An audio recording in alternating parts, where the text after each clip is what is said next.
Olá, meu nome é Ashley e dando continuidade ao que a Gi falou, né? Então, assim, a gente escolheu a atividade, a gente pensou que nós vamos fazer dentro da matriz curricular de português, né?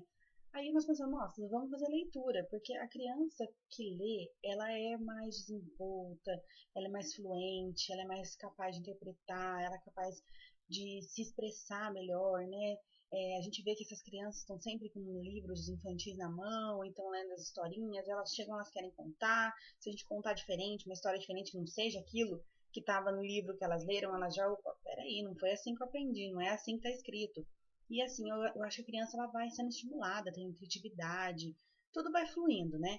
Então, para o aprendizado no geral, porque se a criança ela lê bem, ela se expressa bem, ela se comunica, aí ela consegue interpretar um outro texto de uma outra matéria, um enunciado de uma questãozinha de matemática, e eu acho que é assim que vai começando, né? A leitura, ela às vezes é uma coisa que ela tem que ser feita um pouco obrigação no começo, a gente tem que ficar um pouquinho no pé, mas depois a criança mesmo já vai começando a fluir, ela começa a gostar daquilo, daquele mundo que ela está conhecendo ali, e ela embarca.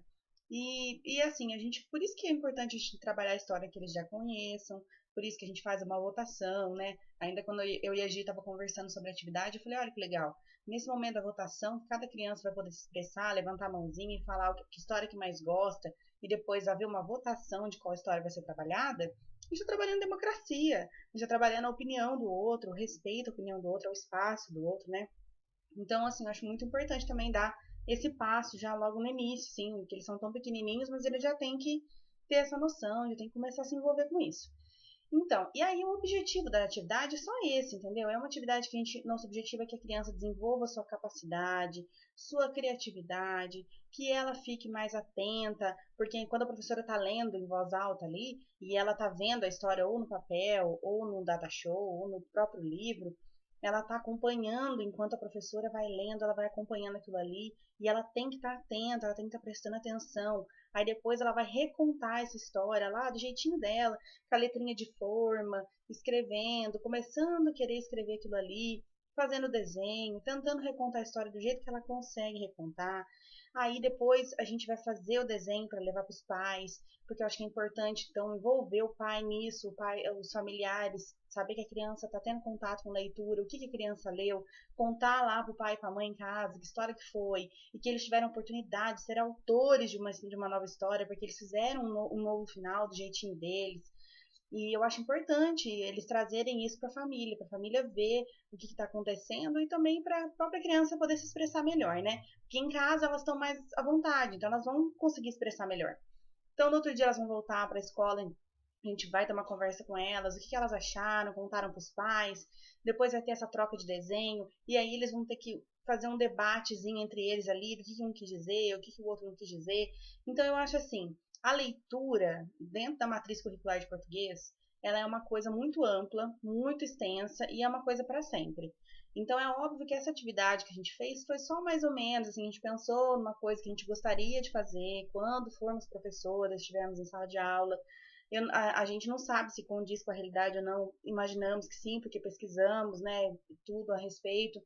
Mas assim, a leitura é uma coisa muito ampla, então ela tem que ser uma coisa dia a dia, vai ter que ser uma coisa sempre trabalhada ali, para poder a criança entrar nesse clima e começar a querer ler por conta própria quando for um pouquinho maior e já poder estar lá trabalhando com os livros e lendo e desenvolvendo cada vez mais o raciocínio, reflexão, pensamento crítico, porque a gente sabe que quem lê fica um pouco melhor, né? Tem mais desenvolvida essa parte. Então, o objetivo da atividade não é uma atividade pronta que vai dar um resultado pra gente assim, ó, aconteceu isso. Até vai, porque a gente vai ver, assim, o que a criança tem de expectativa daquela aula, a gente vai ver o que a criança já traz de bagagem. Vai ter criança que vai chegar na escola já que já lê, já que a família já lê, já tá acostumada, a mãe já lê conta história e tudo. Vai ter criança que nunca teve contato. E assim, eu acho que é um bom apanhado pra gente fazer deles, saber deles o que está acontecendo e envolver eles já nisso daí, e daí tocar um plano para frente para um ano todo de aula de que sempre envolva leitura em determinados dias da semana, uma vez por semana, não sei. Aí vai do professor de ver, mas está sempre trabalhando a leitura com eles, né? Porque eu acho que a leitura é uma das coisas mais completas, né?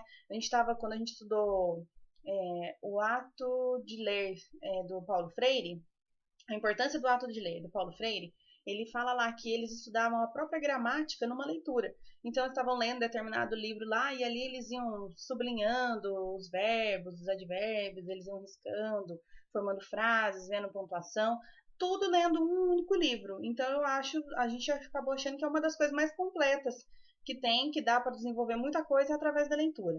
Foi por isso que a gente escolheu esse tema, foi por isso que a gente tentou desenvolver essa atividade e a gente gostou muito de fazer.